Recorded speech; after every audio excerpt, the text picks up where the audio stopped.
Just a moment, please. I'm on that at the moment. Okay, good.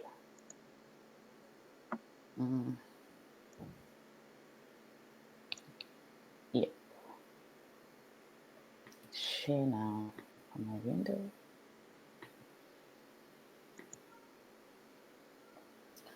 I believe everyone can see my screen. Please let me know if you can by saying either yay or yes or no. Yes, we can. Okay, thank you for that response. I'm trying to put it up on presentation mode right now.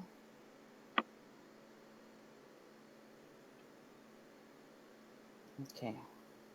It's taking a moment. I don't know why it's taking this long. Okay.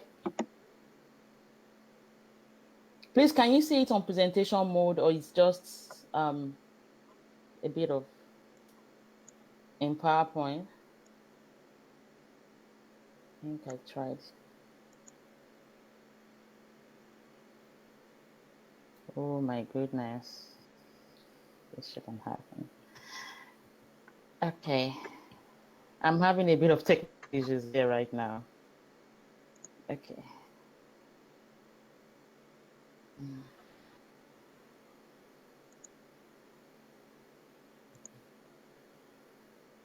Okay. Please permit me to stop sharing and share again. It's causing a bit of on my windows.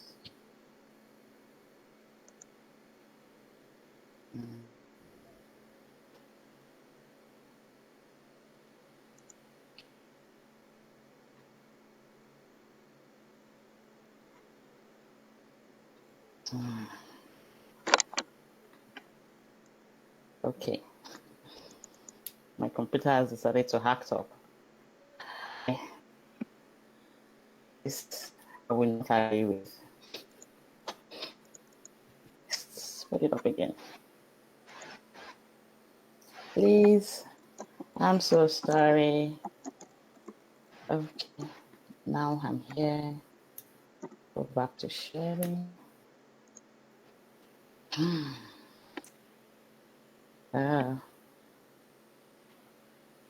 My button for sharing just okay. Now it's up on me again.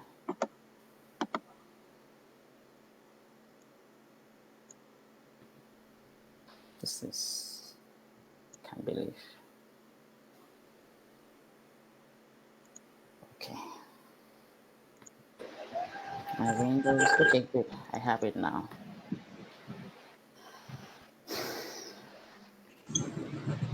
Okay, so I'm so sorry for that technical itch. And like I said, I'm Damilola, Oluwadamilola Adeusi, and I'll be giving an insight into the Singularly Me Mother Support Initiative. Like I was saying, it's been a journey that it's still very interesting to us. Please, somebody, okay. It's still very interesting to us, and please, can we mute our mics, please? Thank you. So it's still very interesting to us. I would like to show what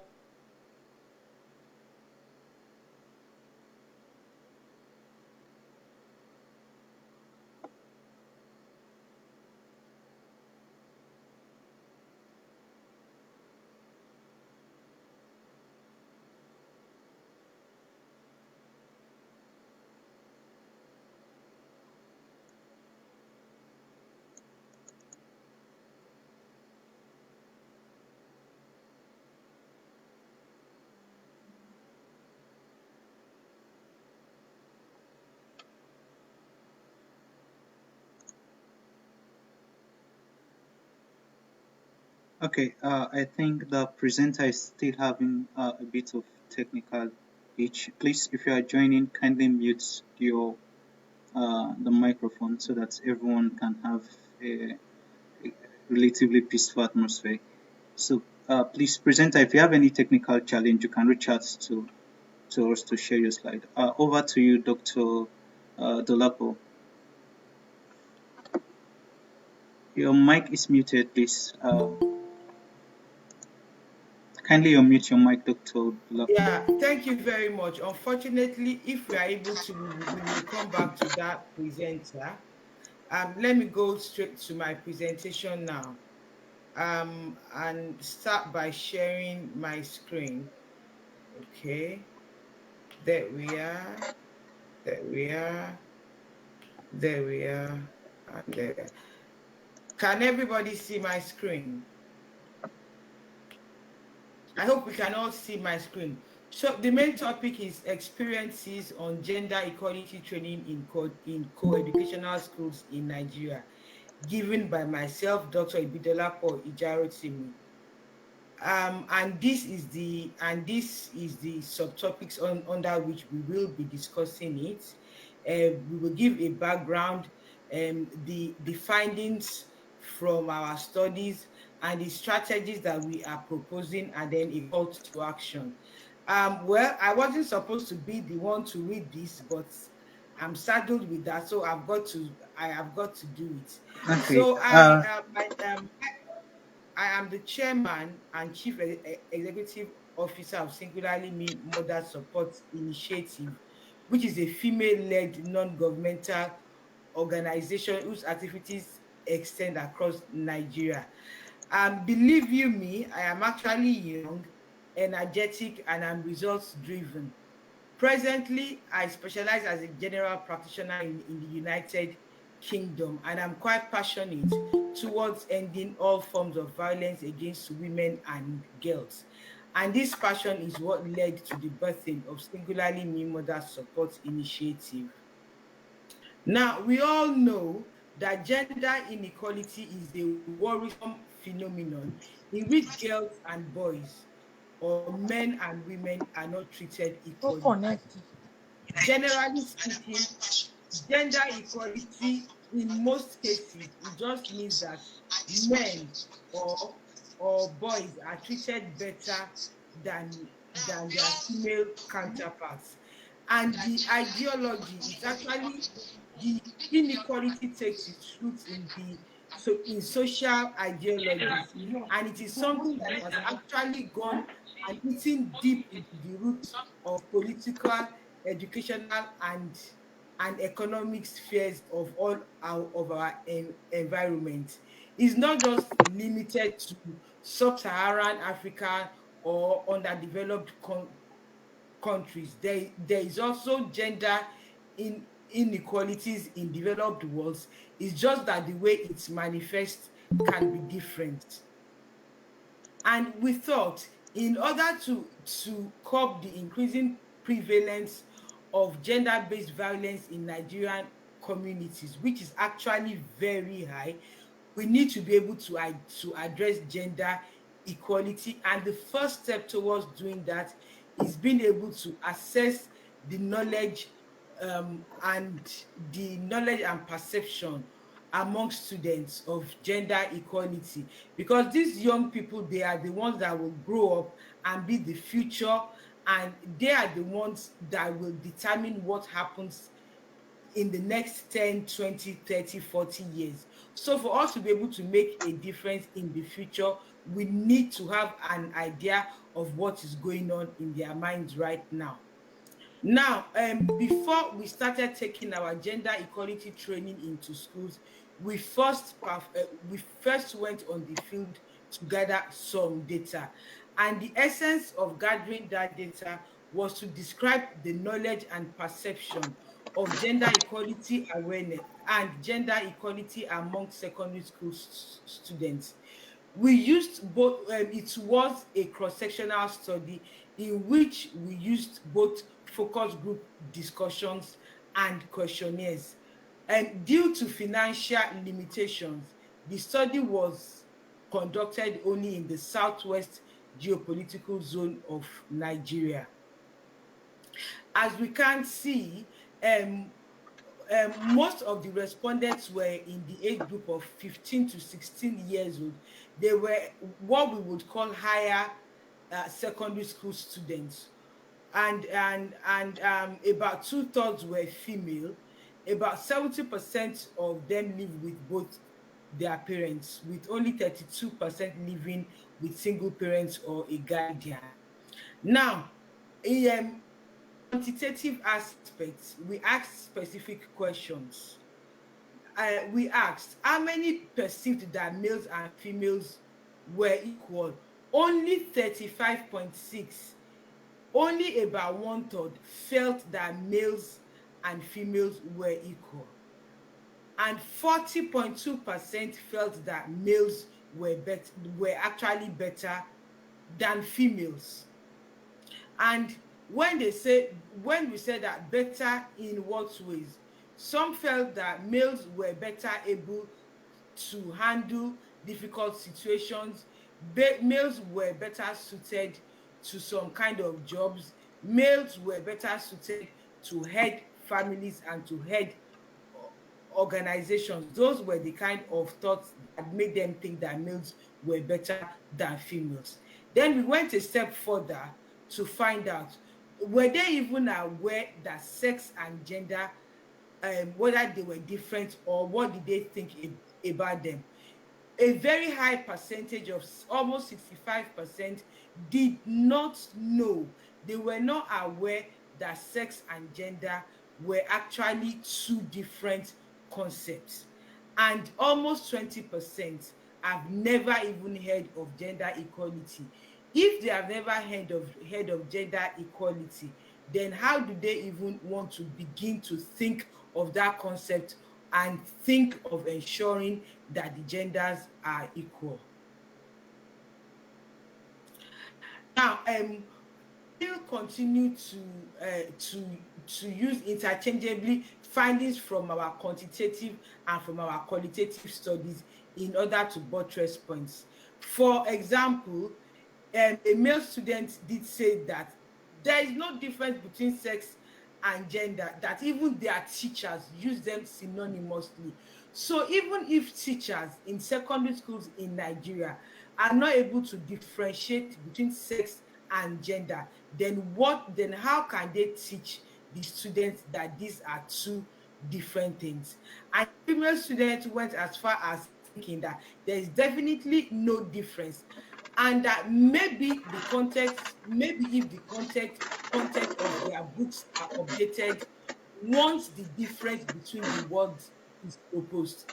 This tells us two things. One, even textbooks do not tell them that these are two different concepts. And three, they are still waiting for a difference between these words.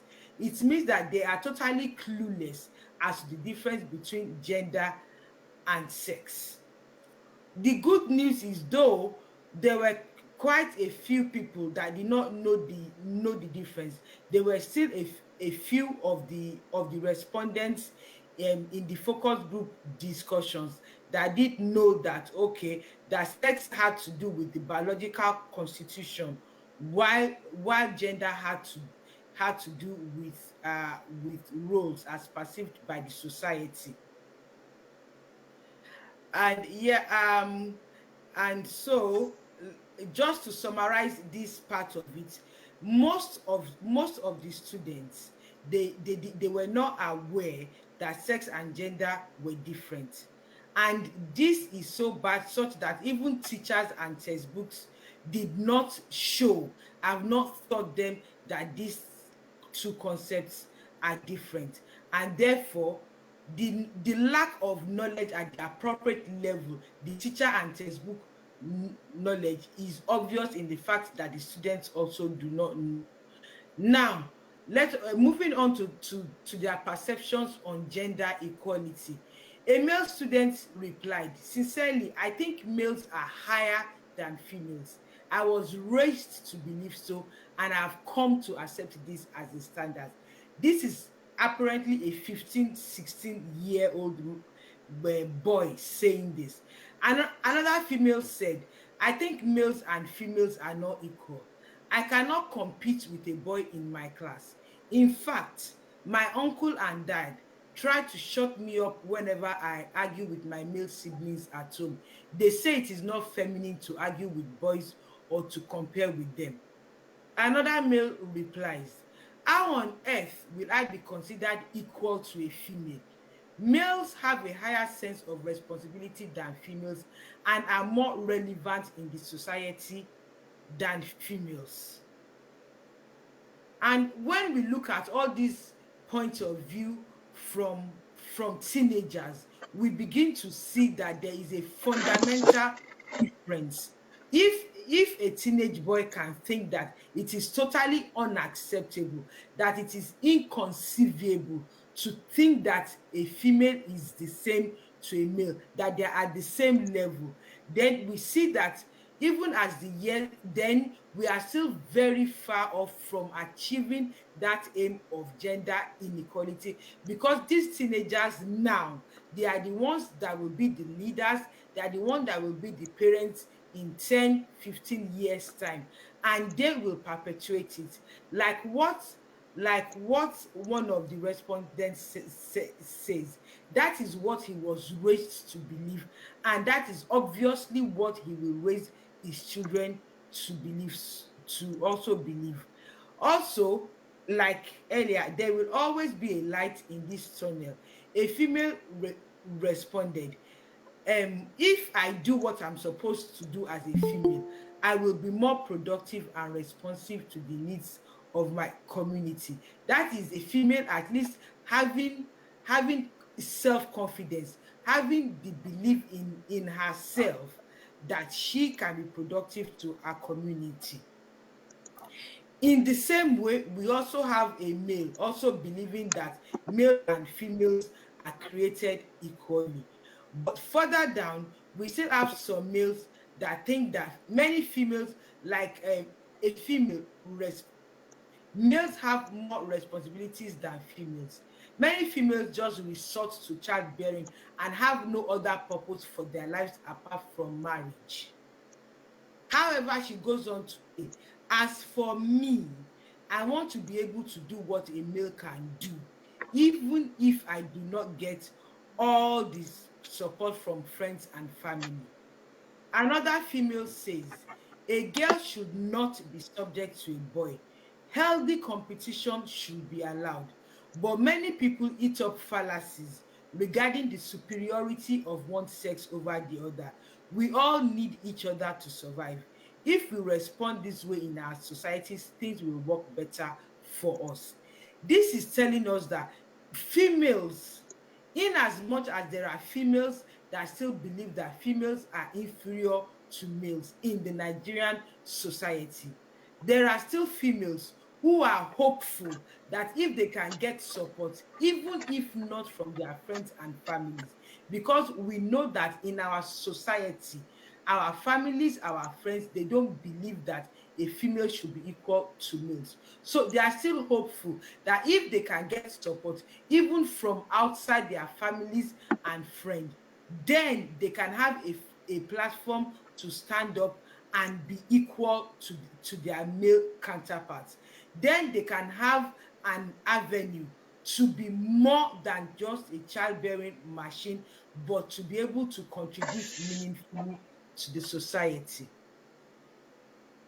Now, we know that the knowledge about gender inequality is poor, but even within them, assessing their knowledge, what do they think? In what ways do they think that gender inequality manifests in our society? Only 59.8%, just about two-thirds, realized that unwillingness to enroll girls in schools is even a form of gender inequality. About also two-thirds, only about also two-thirds also realize that denying females the right to leadership just because they are females is a form of gender inequality. It means that 30% think that it is okay to deny females right to leadership. It is okay not to enroll girls in school. It does not mean, I mean, they don't see it as in that it means that you are treating them less equal than their male counterparts. Only about half think that making females do more house chores at home than males, which is a common thing in Africa, in Nigeria. Parents and families will say, you are female, what you are supposed to do is to go and do the house chores, while the male child is sitting doing nothing or watching TV or doing whatever fun thing that he wants to do. Only about half, 50% see this as a form of gender equality, and only just about 45%, 43.7 saw early child marriage, which is still a persisting and really it is really, it's still a sad reality in Nigeria. Early child marriage is still a sad but persisting reality in Nigeria. However, unfortunately, only 43% saw this as a form of gender inequality. Gender-based violence, which happens to be very pervasive in the Nigerian environment, and which we all know is a manifestation of gender inequality, and has even gotten worse with the onset of COVID, is only seen by 35.6% as a form of gender, as a manifestation or form of gender inequality. Female genital mutilation, which also continues to be a problem in Nigeria, is also seen by only 26.4% of these students to be a form of gender inequality, while less than 20% saw poor involvement of women in labor as a form of gender inequality. Yeah, going back to the qualitative as aspect and talking about the knowledge of forms of gender inequality. A female said, sincerely speaking, females are to blame for the experiences of violence suffered by other females. Many times, some husbands beat up their wives, and these men get more approval from their mothers, who are supposed to be shields for their sons' wives. I know a number of people that slap their wives, kick them, and even mock them in public. I think this is shameful. Another male student said, violence against females has become a regular occurrence in our society, and nobody takes it too seriously. There are many tales of men slapping their wives or beating them up to the extent that they lost their pregnancies. I have watched a couple of local movies where this has been well depicted. These two statements from both a male and a female just shows how bad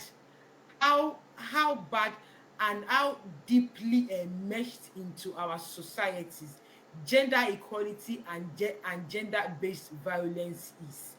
Husbands beat their wives, and even women that are their mothers, that are supposed to stand as shields against their wives, support their sons in these evil acts. And even our movies depict this gender-based violence against women, such that these acts continue to serve as a means to perpetuate the wrong ideas about violence between men and and women. And unfortunately, many studies have consistently found that females are a major perpetrator and a major source of continuing in this in this gender-based violence and gender inequality. And some of the ways in which they do that is even having sex preference for males. Another female said, okay, sorry. Yes. Now we asked them. So who do you think are to blame for these problems, for this gender inequality, and for this gender-based violence that is so prevalent in our society? Where do you think the blame lies? And a female replied, fathers and mothers are to blame.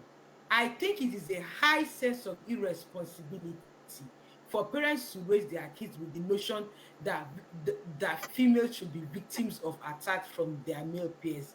The government is also not responsive to providing social security for females and to give them a voice. Women representatives in power often just occupy the position and have no real power to make meaningful contributions during plenary sessions. What is this telling us? The responsibility starts from the homes, the way fathers and mothers bring up their children. But then, if we remember that these fathers are that the youths, the teenagers that we interviewed today, that do not see a reason why males are not better than females, that they will be the mothers and fathers of tomorrow, then we can imagine that they will continue to perpetuate this inequality and gender-based violence. Then we can imagine that this is a problem that will just continue to persist. And it is the same way that they are raised that they will continue to raise their children. They will continue to bring up children with the notion that it is okay for females to be less than males, and that it is okay for females to be victims of attack from their male peers. And we can see that even now, these teenagers, they see that the government has a role, that the government that the government is not rising up to their responsibilities to provide social security for females and give them a voice.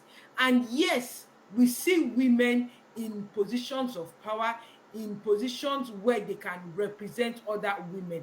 But are they truly using this position? Are they truly using their voices? And when they are using their voices, are these voices usually being heard? Emil said, favoritism towards male leads to a high sense of violence against females. And this is often done by fathers who always think that females should not be invested in. Women's educations end up in the kitchen, is what they often say. This is what Emil said. It further goes to support what we say, that this problem starts at home. And for us to be able to tackle it, we need to change the mindset of the young people that will become parents, as well as we are changing the mindset of people that are already parents at the moment. Now, to continuing, someone said, a male said, female trafficking and child marriages, I think, they are the most popular forms of violence against females that I've heard of. I learned that when females marry early and initiate sex at an early age, they suffer the risk of developing a hole in their private part. This is a fistula. And then another female said, husbands that raise hands against their wives are as guilty as male teachers that speak harshly to female teachers. The Nigerian political system is also as guilty as the lawmakers themselves. Almost all the cases of violence perpetrated by the high and mighty in our societies are covered. The justice and legal systems have been polluted. Everybody is to blame. And asking people to shut up and unfair treatment because someone is a female is just unacceptable. And these disgraceful acts are being encouraged, but it isn't really fair. Cutting up genitals of women to prevent them from being promiscuous is gross. This is not done for males. Males are free to do all they want. I think discriminating against females also entails thinking that a female will turn into a promiscuous being.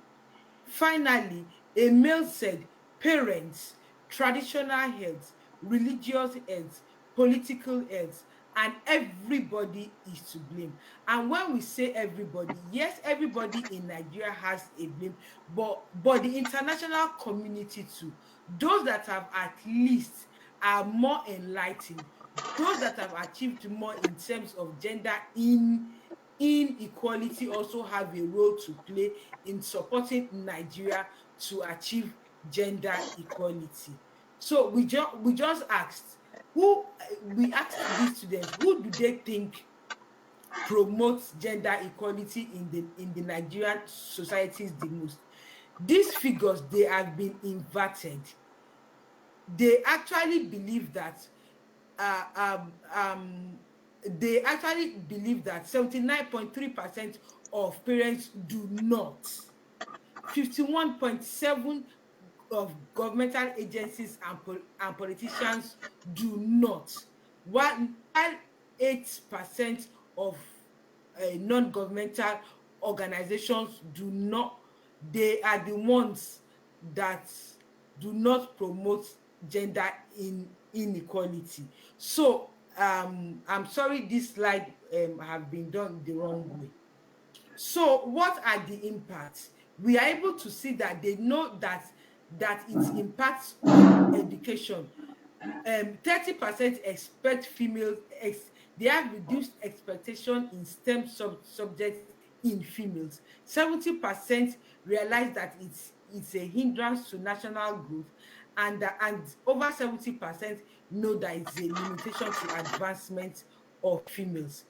Yes, and these are the strategies that these students themselves have recommended. Taking gender-based equality training to secondary schools in a way to prepare this particular generation for the future.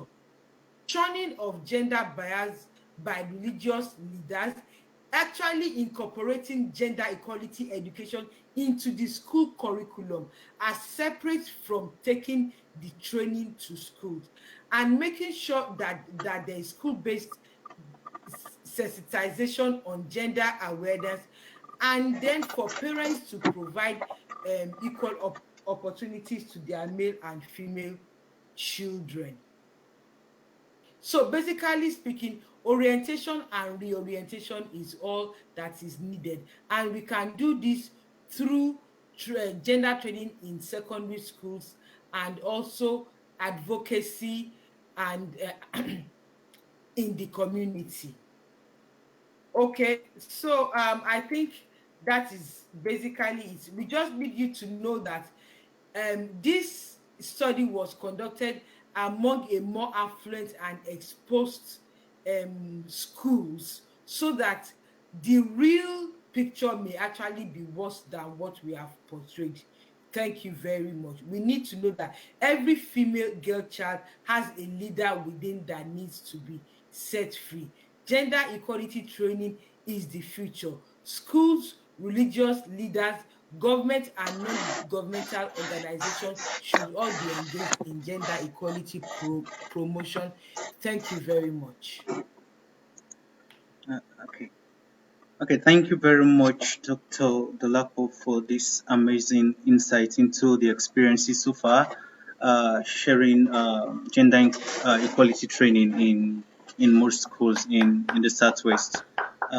Really appreciate the effort. So we'll be waiting for the next speaker if the speaker is ready.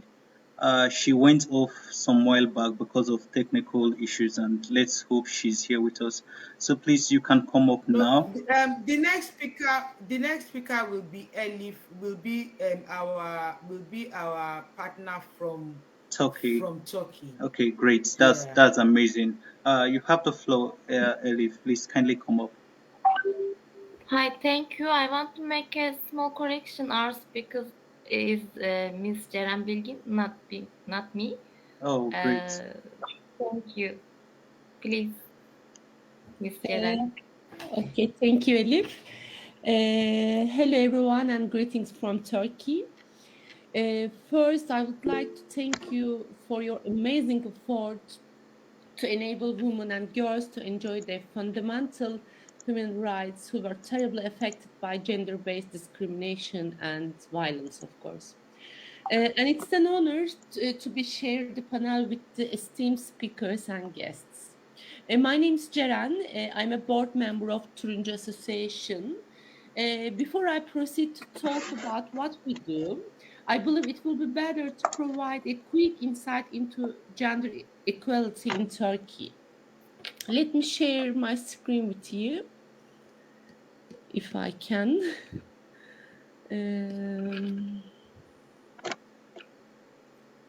Sorry.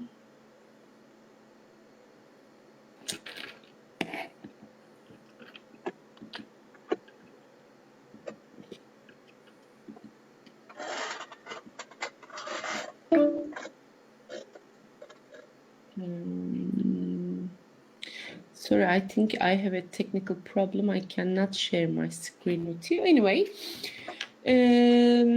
Turkey still has major challenges among gender inequality and women's empowerment. In OECD 2020 reports, Turkey is among the countries with the lowest female labor force participation rate with 34%. And in World Economic Forum's Global Gender Gap Report 2021, Turkey ranks 133rd among 156 countries in gender equality. Thank you. Thank you, Damla. I think she shared. And also in Turkey, 1 in 4 women experiences physical violence and 2 in 5 are exposed to at least one form of violence. 1 in every 10 pregnant women in Turkey is exposed to a physical violence. Turkey ranks first in Europe and 9th in the world in terms of transgender murders. The statistics become even more gloomy when it comes to young girls and children. The legal age of marriage in Turkey is 18. However, young boys and girls can get married at the age of 17 with the legal permission of their parents. For those who are 16, there must be an exceptional and vitally urgent excuse to get married with the permission of granted by court. 28 of young women under the age of 18 are married in Turkey. 2.5 of adolescent women aged between 15 to 19 gave birth to a child. It was 7.5, I think, in 2003. Early child and forced marriages are still a great concern in Turkey, and it's one of the major causes of gender inequalities such as schooling, poverty, and gender-based violence. As a Turuncu Dernek, we aim to promote and support all efforts to fight gender-based inequalities and gender-based violence, particularly against vulnerable groups, including but not limited to women, children, the LGBTQ+, and refugees. I think slide 4 we should be okay. In 1927, a group of people, most of whom were working in the same company, adopted UN's Orange the World campaign to their hometown Izmir in Turkey. Orange Izmir campaign started along the UN's 16 days of activism and turned out to be a large campaign in a very short span of time. During 60 days of activism, iconic buildings and monuments of Izmir were lit up in orange. Numerous people used campaign visuals, slogans, and posts in social media accounts. Many restaurants, shops, and companies, organizations, and foundations announced their support for the campaign.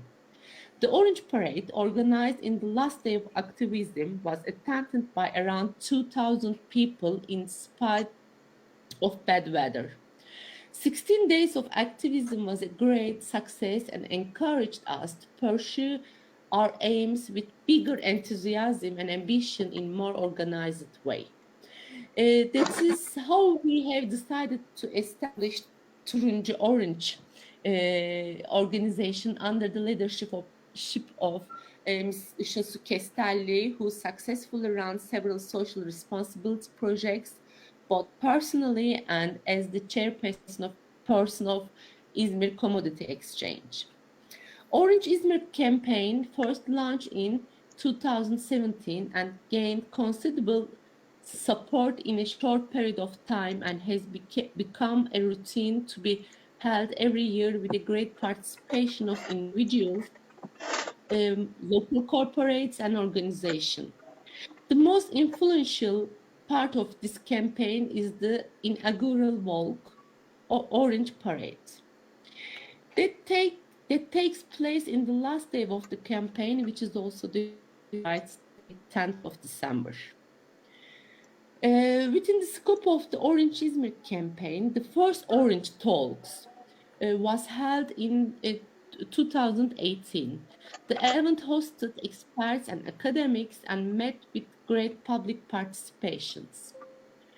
The topics of this public talk range from gender inequality, problems of refugee women, raising awareness about gender equality among children, domestic abuse, and masculinity. The speakers vividly offered their expertise and encouraged the audience to discuss solutions and measures to be taken. And Orange workshops are organized for private and public sectors to highlight the issue of gender pay gap within institutions and enterprises, underemployment of women, limited involvement of women in decision-making, still increasing cases of the sexual harassment and abuse. Recently, Turuncu Association has signed partnership protocols another joint project with İzmir Metropolitan Municipality, Çiğli Municipality, Bornova Municipality, and now another municipality from Istanbul, Şişli, to implement sustainable inclusive projects focusing on gender equality and eradicate gender gaps within municipalities. The protocols signed with municipalities particularly include promoting a gender-sensitive curriculum and education in preschools and kindergartens run by municipalities, integrating teachers in-service training modules, and encouraging the use of gender-neutral education materials and toys.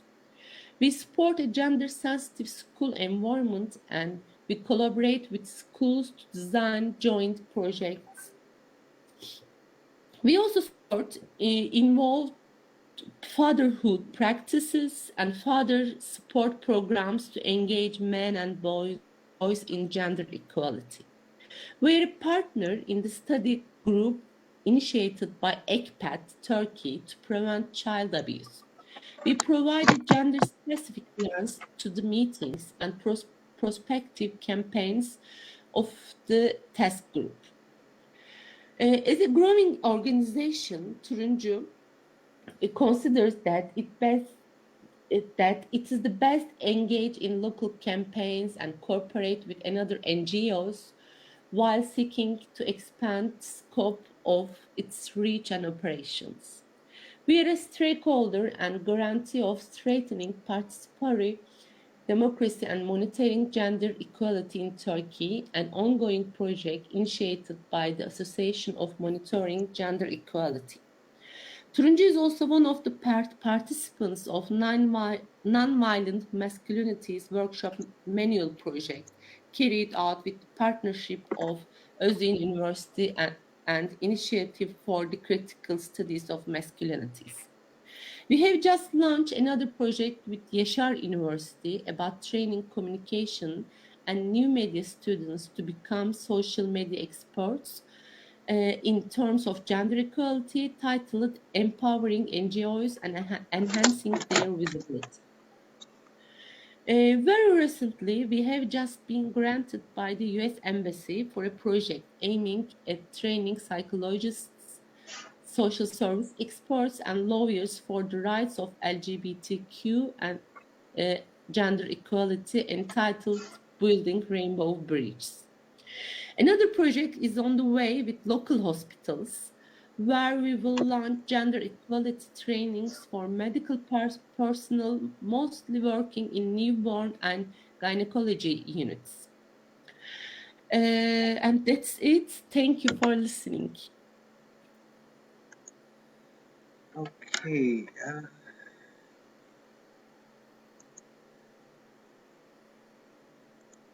Okay, thank you very much for that amazing session, and thank you for all you and your team you are doing with regards to gender equality in Turkey. It's amazing to really learn much about the work you are doing with your team and the amazing partnership you are having so far. Okay, so at this point, you are going to be encouraging questions. So from everyone here, if you have questions, you could either I think it's best to take them in the chat session so that we could have them structured, and then the presenters could really go through them and give you fitting answers to them. So please, the chat section is open for questions. We'll be expecting questions from everyone. Thank you.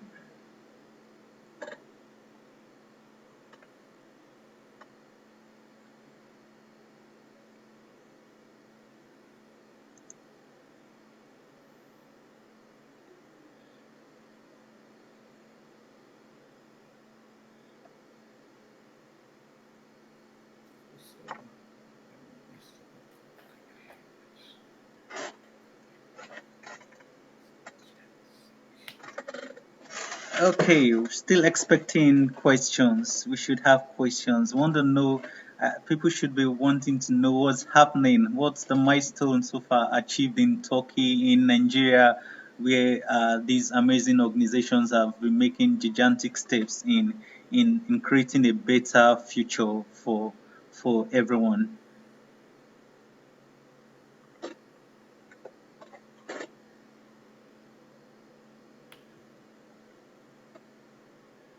Okay, so some commendations are coming in. Elif said, "Thank you to all the speakers. Yes, they did an amazing job and giving us so much needed insight." And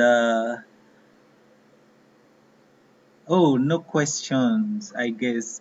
Okay, that means they did such an amazing job, self-explanatory, and on this note, I would also want to say the if you visit the SiMMSI site, okay, there's a question coming in here. If you visit the SiMMSI website that we shared here, you are going to have a place where you could request for the presentation, the presentations that we shared.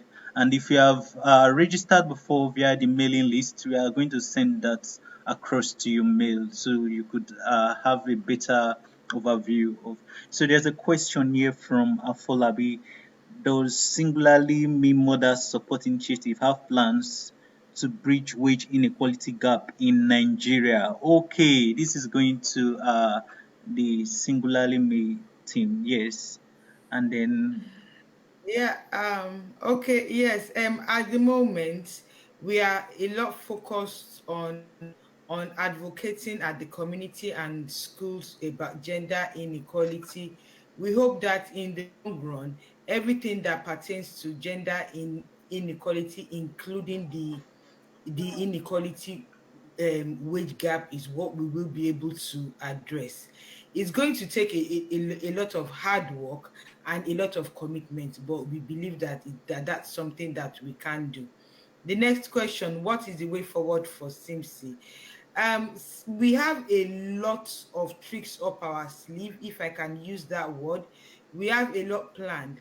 At the moment, we have only just started this gender inequality training in certain secondary schools in Nigeria, and we are seeing that the students are they are really taking to it. So we are hoping to be able to expand the training to all secondary schools in Nigeria, while at the same time we continue to advocate at the grassroots level for gender equality. How do you handle tradition, religion, parenting in gender inequality?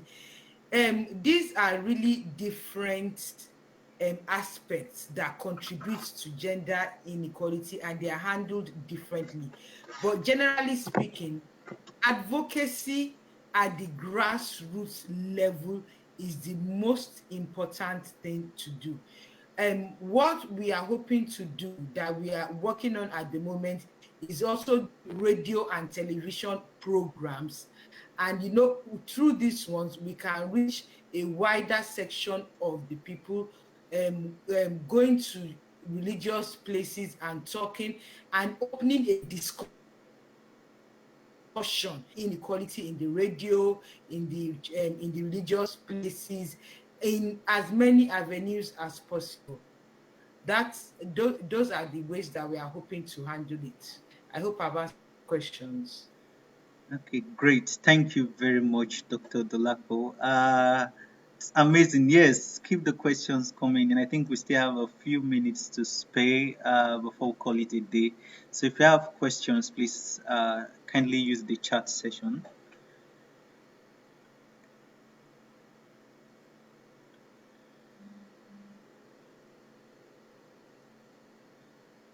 Okay, so thank you very much for this amazing session. The speakers, you did an amazing job. The slides were wonderful. The team from Turkey, the team from Nigeria, it's just so amazing having so much being done in the areas of gender inequality, and then sharing these insights and experiences with us. So like we mentioned earlier, the slides for these presentations by these different speakers, and yes, including the ones that we couldn't share because of technical glitch, we are going to have that sent across the emails. Thank you very much. I want to call on Dr. Dolapo to give a closing remark, and then maybe Karen to also go ahead with a closing remark. So we call it a day. Thank you very much. Yeah, thank you everybody for attending today. I believe that we are all here because we are interested in making sure that all female and male children are seen to be the same. It is a disadvantage to each child, to the community, to the country, to the world as a whole, when females are treated as less equal than males. So let us all leave this meeting today with the aim and the purpose to go forward there and push a gender equal environment going forward. Thank you very much. Okay.